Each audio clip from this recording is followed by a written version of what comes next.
Welcome, everybody, to the California Educator Reporting System, or CERS, Essentials Training Series. This series is a set of short and focused sessions designed on building knowledge around CERS. And today we're starting with that foundation, getting to know the system. This is our first session in our new CERS Essentials series, and we are so stoked to be here with you.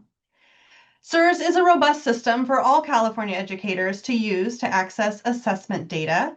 This session, brought to you by the California Department of Education, we're going to explore how the system is organized, and we're going to highlight the features that will make navigating it easier. Okay, before we jump in, we want to take a quick moment to recognize what you already know. Everyone in this Zoom comes with different levels of experience, and that's exactly what we want. So we're going to launch a quick poll to gauge the experience of our attendees. So here's what we're seeing. We're seeing exactly what we'd expect. Some of you use CERS often, more of you use it occasionally, and some of you are just getting oriented to this new system. All of those are valid places to be. Today's about building from where you are and not where you think you should be. So your goal today is to leave with at least one or two things that help your understanding of CERS and make working within CERS just a little bit easier. And here's how we're going to do that. Our agenda for the day, we are going to explain some CERS basics. We are going to help understand how to navigate CERS. We're going to work to find the resources available to use to support the use of CERS, and we're going to get you answers to your CERS questions. Quick reminder that we will have a demonstration by our excellent trainers and exploration time for you all to try things out in the system.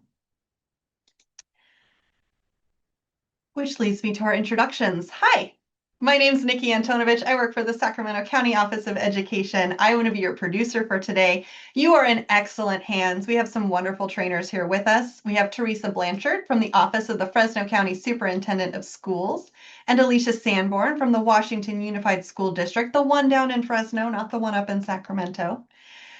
They have tons of CERS knowledge that they're going to share with you today. And with that, I'm going to pass you over to your trainers. Thank you so much, Nikki. Can you hear me okay? Awesome. Thank you so much. Good afternoon, everyone. My name is Teresa Blanchard. I am from the Office of the Fresno County Superintendent of Schools. It is a pleasure to be here as we start our journey with the overview of the California Educator Reporting System, or CERS system. So we are going to just share all the things that we have learned and that we have just been so excited about with our one-stop shop for assessment results in CERS. So we're going to be going through several things that CERS gives us access to, including results for the summative CAASPP and ELPAC, as well as interim assessment data. I know a lot of districts, especially in my county and in our state, have been really experimenting and giving lots of interim assessments lately. So we're really excited that we have access to both sets of those results. And it really does give us the earliest access to the latest assessment data. And it does also give us historical access to data from assessments that have been taken in previous school years. So we have access to all levels for everyone in your LEA, from the County Office of Education to district roles. We have site access and classroom level roles as well.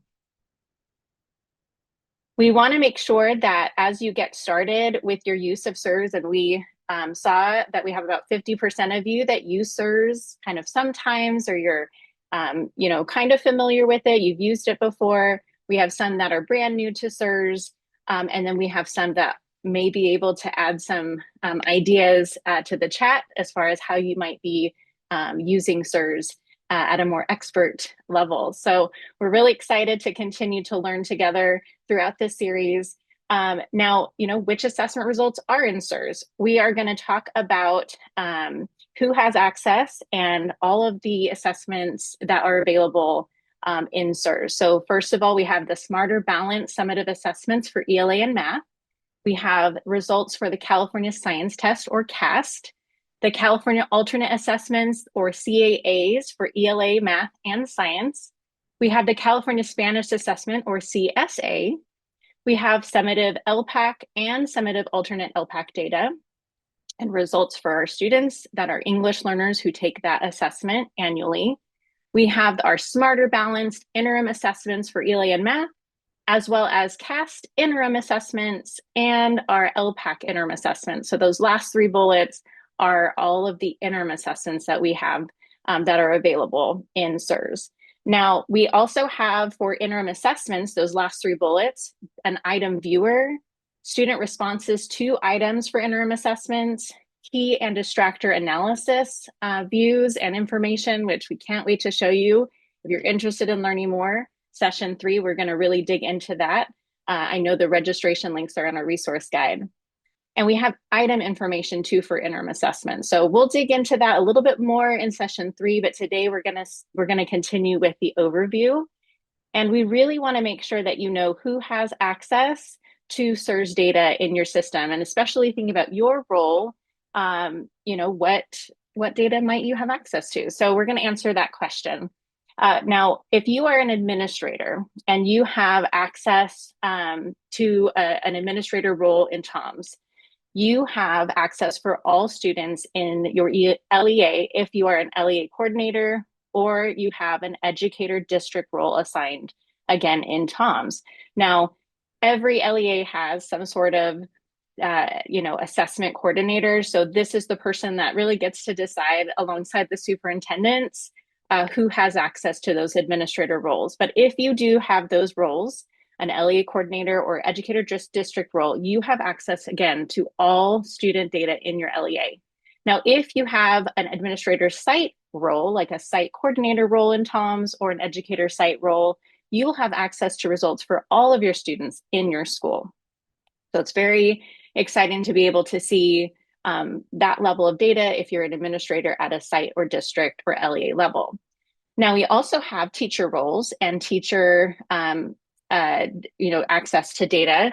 When we give a teacher role, such as a test administrator or a test examiner, or things like our ELPAC assessments, our IA administrator only roles or educator roster roles, those roles will give access to the results for students that have been assigned to each person in CERS. And we're going to talk about rostering and managing student groups actually in session 2 of this series. So we encourage you to come back next week and join us to learn more, especially if you're an administrator who's in charge of setting up all of those rosters and those roles and assigning those roles in TOMS, excuse me. So our first set of user roles, again, are called administrator roles at the district or site level. The second set are called teacher level roles. And we're going to dig into those kind of views in our live demo today as well. Now, assigning students to teachers is called, again, rostering or managing student groups. I kind of hinted that we're going to have our second session next week, which will be focused on that very topic, rostering and managing student groups. So if you're an administrator, we highly suggest that you join us for that session next Wednesday. And then just a reminder that for today, no groups need to be rostered. We are using the CERS sandbox, so you will be able to at least play in the CERS sandbox with us, learn the features, kind of see what those reports might look like when you get access to your students if you haven't been given access already to CERS. So again, we're going to explore those views as to what a teacher first might see in CERS. Especially with no students rostered, you might not have access to all of the features we're going to be displaying today. So I really encourage you to follow up with your assessment coordinators locally and ask how you can get assigned the correct view and the correct groups that will make your access to CERS happen. Now, we are going to be using, again, the CERS sandbox today, and we just want to encourage you to use it. If you are an administrator training other people, this is a great just kind of place to train and explore and see, even if you have an administrator role, what are your teachers seeing and what do they have access to? Because they may have different views than our administrators do. So it's a really great place to be playing and learning for all the CERS features and reports. Now, the benefits of using CERS and the sandbox, specifically, it allows educators to get familiar with all the features of CERS. in a non-secure environment. It is a public website, or we have a URL that can be shared and used, even, if you're interested in sharing some of this with some of your parent groups or your school board and kind of showing them some of the features that we have access to in CERS. And then it also has the same features and functions as the live CERS environment, but it does protect our student data and some of that privacy. Now, the differences again between the CERS tool and the live CERS environment and the sandbox training tool, there are kind of three main differences. So I want to highlight those before we get into our live demo today. Now, the first is purpose. So we know that when we're training other people, like today at the state level, we can train and use the CERS sandbox, which will have all the same features as the live CERS environment. And we can, kind of practice grabbing and testing out the different filters and the custom reports and, looking at some of this fictitious data. But some rules don't apply in the sandbox. So for example, you may see a student that has both an alternate assessment and a general assessment. For example, they may have taken the summative ELPAC and the alternate ELPAC. That's not going to happen, obviously, with our students in the live environment. We'll have one or the other, but it's nice to be able to see the differences in the sandbox just by looking at some of these student reports that we'll be looking at. So you have some data that might not make sense in the live CERS environment in the sandbox, but it's really great for training. And again, I kind of hit it a little bit with the purpose, but security is another difference. We have fictitious data available in the sandbox, and then again, real data, your students in your LEAs that are in the live CERS environment. So interim assessment items, for example, in the CERS sandbox are publicly released sample items. So if you're using the sandbox for training, let's say you're a coach or administrator, and you want to use the sandbox for your training, you won't see the interim assessment items in the sandbox when you go into those item level views. And it does not have the test questions again from the live and secure interim assessments, so that we can really protect those items and make sure we can use those in our classrooms for instructional purposes. And then the last one is access. So we do know that we want to make sure that we have different roles and people know how to navigate CERS when they get assigned a role and they get into the live CERS environment. So the CERS sandbox really allows us to enter as different roles, even enter as different roles than the ones that were assigned in TOMS. And then we can look and see how CERS looks across different roles and understand better what teachers might be able to see if we're administrators and vice versa. So we're really allowing, you, especially if you're just getting started in CERS in the sandbox, to test out and see these different roles and features. Now we're going to actually exit the presentation. I'm going to take you right into the CERS sandbox as we have described. Again, there's fictitious data here and a place where we can learn how to use the CERS system. Now, in your resource guide that Nikki has been dropping in the chat, you have access to the link again to the CERS homepage. So if you're at the CAASPP.org website, you can find the CERS resources here in the resources tab with CERS. But if you're in the resource guide, you have a link to get here as well. So the CERS sandbox is on the right. This is again fictitious data. This is where we're going to spend our time in our live demo today. Once that loads, we will have a little box that prompts us to choose which role we want to enter as. So today we're going to start by entering as a teacher at the middle school level. So I'm going to select Teacher Sample Middle School. And then I'm going to hit that blue button that says Enter Sandbox. Now, sometimes, especially if lots of people are in the sandbox, it does sometimes take a little bit of time to buffer, but we're going to start with the heading on this live demo, which we have. I want to feature our new CERS logo at the top left corner. And if you go to the right corner, there is also these really great resources under the help button. So we have first the user guide, or the CERS user guide, which really gives you so many helpful pieces of information. And if you have questions, just about using the system, that is your link. Now we also have the interpretive guide. So if you're looking at data and you want to make sure that you're interpreting it correctly, that is the guide that you can use to look at certain parts and reports of CERS.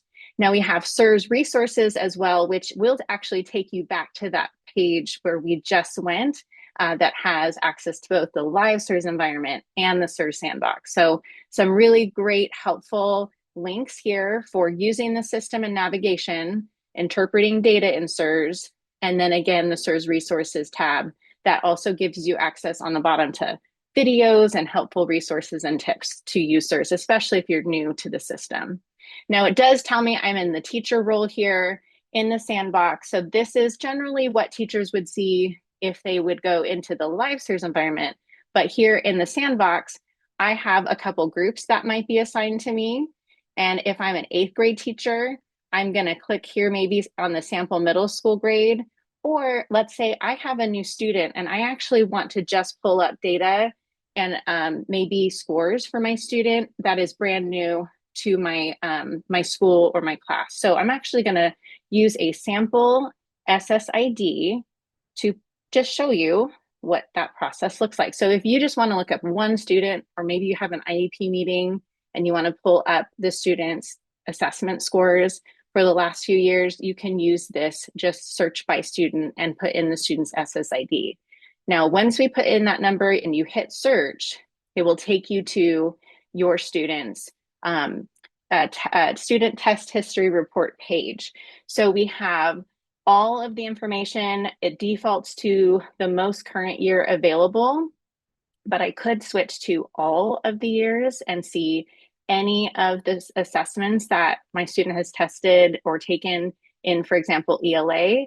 I can see grade 8 or G8, grade 7. So this is an 8th grader. And so you can see I have access to so much just in one subject. Now, I'm going to look just at 25, 26, or I could filter by subject. Let's say this student is an English learner and I want to pull up their ELPAC scores. So I can look at last year's or all of their ELPAC scores at a glance, which is really helpful now that we're welcoming our English learners back into our schools. And I can see, oh gosh, what happened? This student was a level 4 2 years in a row, and then they dropped to grade 8 and got a level 3. We need to have some reclassification conversations with the team now. So this is a really great way. I can actually pull up some of those results.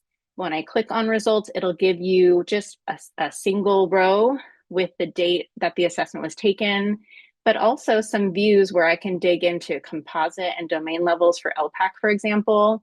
And I see for this student, they were exempted in listening. So there's just so much information here. We could spend like all of our time for our demo just on this part, but I want to show you if I go back to all school years and all subjects, and let's say I just want to maybe print a report of last year's scores. I can set my filters for this student and I can actually go to printable reports and pull up a report with all of this information for my student. This fictitious student is called Michael Lang. And so I'm going to do that right now. So I have, I can choose a school year here or make any edits to specific subjects or assessments. You can also, this is a new feature, do reports combined or separated into a zip file. So whatever you feel is easier to pull those files and save those. We are very excited to be able to have those opportunities, especially when you have a printable report or a bulk report that you want to pull for a full grade level of students, and you want to have those individually available. So we have create report here. If I have hit that button, then it will take me to my reports page. Now, this does give me just my one student. I want the reports combined in one PDF. I'm getting all of the assessments and all the subjects. So it will say pending until that it turns completed, which it has right there. I'm going to go ahead and download the report data. And I actually did download and have this ready for you to view. For example, again, if we're looking at ELPAC, wow, he scored level 4 for 2 years in a row, maybe at a different school, and now he's at our school. And he took the last test that he took was level 3. So we've got to figure out how to get him reclassified, what it's going to take to get him to meet all of those reclassification requirements. If we want to dig into the oral or written language composite scores, it does have the color coded it matches this assessment level graph here with the where the student scored, so you can see how close they were to scoring that next proficiency level, which is so helpful. It will show if there are exempted domains for certain assessments that have that option, and then also the proficiency or achievement levels, for the different domains for some of these assessments. We have a CAASPP sample here for the individual student report. And you can see, again, they have the achievement level graph here. And you can see how close that student was to scoring either at that proficient level 3 or almost that level 2 for developing for the CAASPP. And then you can keep scrolling to see some of those domains, which again have they match in color to the graph for achievement levels that are displayed there on the previous page. We can see also what our alternate assessment individual student reports or ISRs look like just for this one student. So just by plugging in one SSID, we can get access to historical assessments as long as they've taken the assessment somewhere in California and you now own that student's SSID and student record. They will show up, their records will show up in CERS for you. So it's very exciting to have access to all of these assessments and all of these achievement level and results data in CERS. So that was, again, just going into the SSID with the student's SSID. But what if I want to look at my whole group or my grade level? So I can click on sample middle school. Let's say I'm a grade 8 teacher. I'm going to click on that. That takes us to our results view here with CERS. And now I have right now our assessment selection panel, and we actually have some highlights that we want to make with some of the upgrades and enhancements that our CERS team made. They actually have, now sometimes you might log in and this is not showing, but you want to show your assessment selection panel by clicking on that button if you can't see these plus marks, because it might default to whatever your most recent or whatever the assessment is that was last selected. So I have to select maybe, we'll look at the summative assessment results for my grade 8 group. So we have ELA, we have math, we have CAST, we also have ELPAC that I'm going to select here. And then I'm going to deselect my Braille assessment here. So I'm going to hide the assessment panel. I've got 4 different assessment results here and all of my students showing. So that's way too much information. I'm going to hide the results just so I can show you at a glance.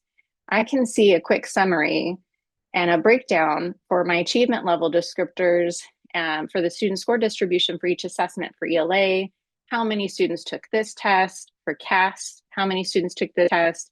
Again, how many students scored in each of these achievement levels. And if I want to look at number, I can display the value as number, and we can go in and kind of see that as at a glance too.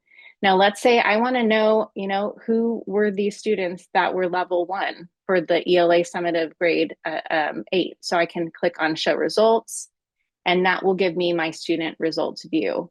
I can use the headings for each of the columns, and I'm going to filter by level just by clicking once. I see minimal level 1, and wow, okay, I've got a lot of students that might need, maybe some reading intervention for high school, maybe some extra, just support for reading, maybe some extra scaffolds and strategies for these students. So I might be able to pinpoint someone and pull up their test history page. Let's say I'm looking at Melissa here, or I can print their summative report the way that I did for Michael in the previous example. So that's another way to get to, printing those ISRs for individual students. If you don't know their SSID or you don't have it handy, you can find it in this group, the group view as well. So that was one way to show you how to pull up an ISR in the student results view. We also have a lot of features for downloading ISRs in bulk. So we have this printable reports button here, and I invite you to, just use the filters to decide, sometimes assessment types, if we pull all, it does take a lot of time for the system to generate that report or that zip file. So you might want to kind of drill down into certain subjects. Let's say I want to pull those summative math scores, for example, from last year. And again, the choice of if you want the separated files in one big zip file, you can have that option, or a combined PDF where you have all the students in one PDF and you can print that and use those or distribute that with teachers or planning instructionally with your team. Now, as a teacher, I might just want to pull this from my last year's students if those students were rostered to me, so I can see how they did. Or I can pull, my current year students from 7th grade. If I'm an 8th grade teacher, I want to see those scores. So that might have to be asked for as far as a roster or group that you want to have access to for this year and for your instructional use. So if I hit create report, I can actually generate and get a report for all of my students that took that summative math. I know for ELA, if I'm looking at that assessment, we can see what level on the achievement level display here that the student scored, as well as by composite. And what I do love is on the ELA section, you can actually see what type of writing. I'm going to zoom in a little bit. Sorry, that was really fast. We have explanatory that was assigned as far as a prompt. And then we have zeros actually for the student. So they were off topic. They got a code of T, and you can see that right on the ISR. So that is something that I wanted to point out as a really helpful feature and a use of some of these ISRs, because you can find out which students were assigned different types of writing and how they scored. If anyone got a code, you can see what code that was and individual scores for each of those writing tasks. So exciting to kind of dig in. I know some of you are just getting started, so I hope you're getting some ideas as to kind of how you might use CERS and dig into the assessment data that is available from last spring. So I'm going to do one more quick little demo. If we have time, I'm going to log out and just show you. You can log in as a district admin, and you'll see different different reports and tools than the teacher. Teachers won't have some of these administrator tools. You can plug in SSIDs, and you might have some groups that you've assigned or someone has assigned to you, but it's really great for an administrator. You can actually go into school and grade levels that you have access to at the school or district level. So I'm not going to actually pull up any reports. I just wanted to show you the different view so we can get you into the sandbox, which that's, it's your turn to have fun playing in the sandbox. So we are going to invite you to explore. Again, we encourage you to use the sandbox to just kind of, explore based on, the closest role to your own. You can do any of the following. Maybe you might want to search results by SSID in the resource guide. I know Nikki has included a couple sample SSIDs at different grade levels. So you can use those and plug in and generate those printable reports or ISRs. You can search results by group or grade level or school if you're using especially an admin role. You can create printable reports in bulk as well, or just create printable reports by selecting certain students and generating those by clicking on the 3 dots as I showed you. And again, just explore and enjoy.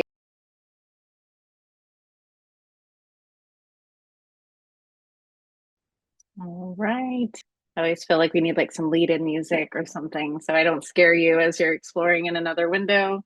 But welcome back. I hope you had a chance to explore some of those options and features in CERS.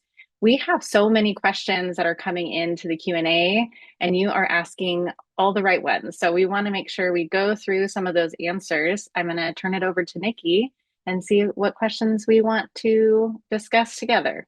Yeah, lots of great questions. Thank you guys for engaging with us. Okay, first question. If I'm an LEA LPAC coordinator, right? Going back to that slide you shared, the admin users, but I'm the LPAC coordinator, but not the CAASPP coordinator. Would I only have access to LPAC results then, or what do I have? That's a great question. So anyone at the LEA coordinator role will actually have access to all available assessment results, both CAASPP and ELPAC, which is so exciting for students that are enrolled in your LEA. Now, you will be able to access CAASPP as well as ELPAC, again, for results for summative and interim, but not initial. So those are not included in CERS. I'm going to skip around question-wise a little bit and let's piggyback on that one. Yeah. So you mentioned earlier that CERS includes CAASPP and LPAC summative results and interim results, but what about the initial LPAC? Yes. So the initial LPAC is triggered by like our home language survey, and it determines whether or not a student is those TBD students when they come in with a language other than English, if they are identified as an English learner or not. So if they are identified as an English learner, the student will then take the summative LPAC, and those results will populate in CERS in spring each year. But with the information that we get from the initial results, those are really just used locally for LEAs to determine what ELD services and the correct placement for those TBD students are. So if they get a novice or like a beginner or intermediate language EL level, they may be, again, placed as an EL. If they get a high enough score in the initial LPAC, they're actually IFEP, so they might not receive services. So those initial LPAC scores are separate from our CERS system. Thank you. Okay, back in order of our list of questions. Are the administrator users, I will say, responsible for granting all teachers access to CERS each year, or do the individual site coordinators do that? So this can be handled by LEAs a little bit differently depending on who is the assessment coordinator and who's assigning those roles in TOMS, especially once the system kind of rolls over in the summer. So, our LEA coordinators will handle rostering to ensure all teachers in the system have access to student data. So that might look different. We encourage you to reach out to your site and district level assessment coordinators to get you the access that you need. Thank you. Okay, do teachers only have access to students in their current roster or current classroom? What if they wanted to see also the results for the students they taught last year who are no longer in their classroom? That's a great question. So teachers have access to what they have rostered, but we can ask our assessment coordinators at the site or district levels to give us access to a previous year's class so we can access those previous scores. So teachers could have access to view last year's students if a student group is rostered to them in CERS by a coordinator role. So that's really powerful. Again, I was looking at that grade 8 view. I want to look at how my grade 8 students did last year, or my like incoming 7th graders that are now 8th graders. So I might want to have both roles, both groups rostered, and it might be helpful for those administrators to write down the year. And I know we'll get into that in future sessions, but the naming of those groups can help keeping track of the current students versus previous students. Robust group names are a must. So just to clarify then, those teachers should have 2 groups rostered to them if that's the setup the LEA wants to give them and the setup that they want. 1 group for their current students, 1 group for their students that were in their class last year. Yes, that's correct. Awesome. And that wraps up our Q&A, but Alicia is going to wrap up our party here. Good afternoon, everybody. My name is Alicia Sanborn from Washington Unified, in Fresno, not Sacramento. I think it's actually Yolo County, so I always love seeing that. So fun. All right, so we have a little bit of a reflection activity here. I want you to take just a moment, and it's in your resource guide. You have very special space for this, to write down 2 things that you just can't wait to get into your live CERS environment to explore, or maybe those like go-to questions. I need to find my site coordinator and have my roster group uploaded from last year because I'm dying as a teacher to analyze results. So just go ahead, take a moment, reflect upon what you might need to go back to. And then we'll go ahead and have you share that out in the chat. So Nikki is going to open it up because after all, sharing is caring. It's learning from each other. Bulk reports and historical data, absolutely. Student progression, how we can inform current instructional practices. I love it, Star. Oh, Susan, after my own heart, more interim tests this year. I can't wait to share some hot off the press enhancements in CERS around interims. Rostering in CERS, very powerful tool, doing so in a manual way. And Priscilla, just so you know, when I first learned how to do that, I felt I was so powerful as an LEA coordinator. Love it, Kelly. Who do I need to contact, right? To find those previous year's scores. Listen to our teachers. Man, they're amazing in California. Keep them coming. Keep stealing ideas from your peers. Reviewing individual student results, specific areas of strength. Yes, asset-based lens. Gabino, you're awesome. All right, keep those reflections coming in. We'll go ahead and move on to some of those resources. So we do have time, and I'm very excited because we do have time. I want to go ahead and go over to our CERS resource webpage because it houses so many amazing things for teachers, for coordinators, so many questions that have come in around some of those resources today. So I want to go ahead and just navigate on over there. Got time, so I'm so excited to be able to show you. Here we go. All right, so here is that handy dandy resource guide where you were doing your reflection. But if you look right below here, you'll notice there are hyperlinks to everything that you saw on that slide deck page just now before I navigated away from it. So please don't lose this resource guide. And guess what? If you do, no worries. They live here on our CERS landing page. So when you went to the sandbox, you navigated over here to the right with Teresa. Here's your live environment on the left. But if you scroll down, it has everything that you need to be able to access CERS. There's that user guide, interpretive guide. I know that I copied this link right here for some of you in your Q&As, that how-to with managing student groups if you're an LEA or a site coordinator, and that's your responsibility. You're amazing. And I really do have to point out these. The teachers' micro-learning videos, as well as for coordinators and administrators. I'm going to go in as a teacher because you know what? You all rock with school coming back in. We are really excited about these playlists because we are so busy as educators. We don't have time sometimes to attend an hour, hour and a half training. But you know what?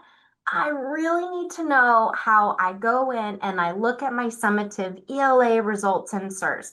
I need to look at my curriculum map as a teacher. I really need to know how to go in and look at my kiddos' results.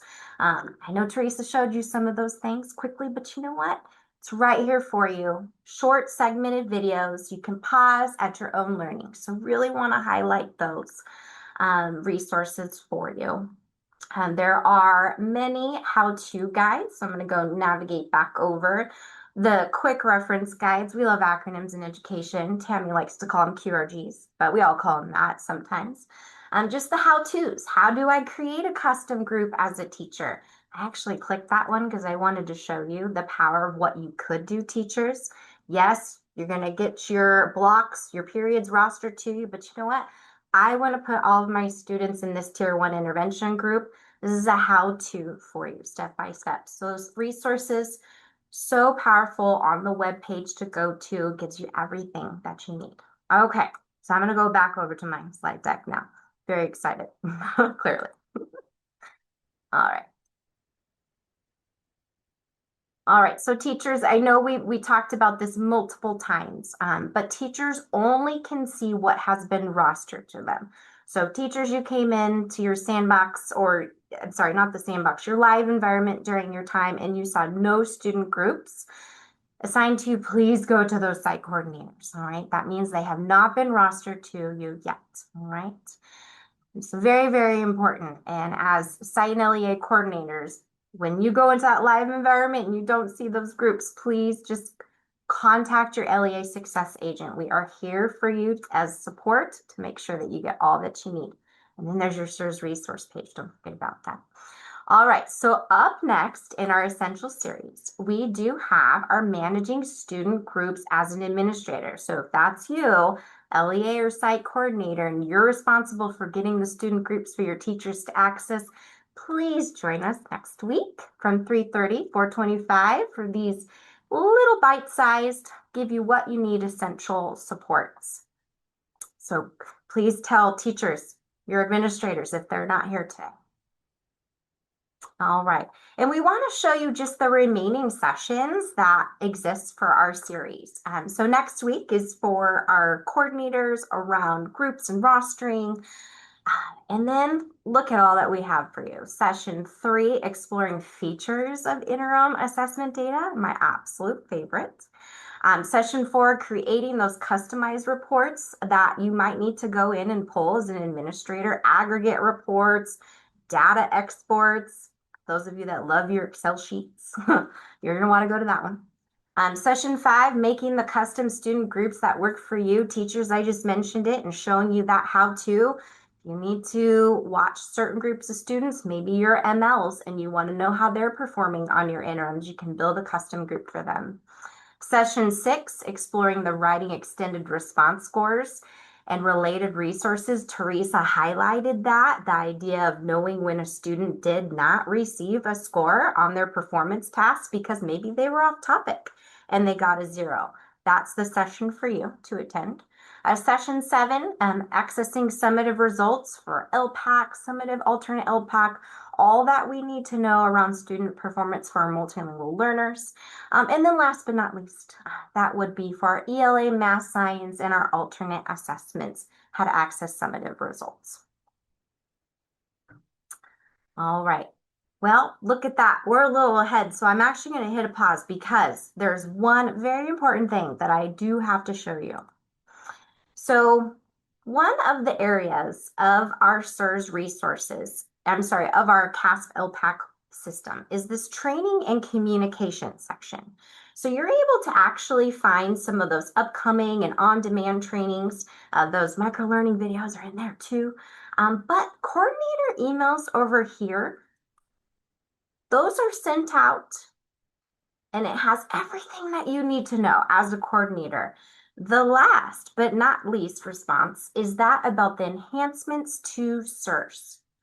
It gives everything that has happened around accessibility, how you can now download individual student results in a zip file ISR. Oh my goodness, huge. Teresa just showed you how to do it, but now a zip file, oh goodness gracious, and it has the student needs.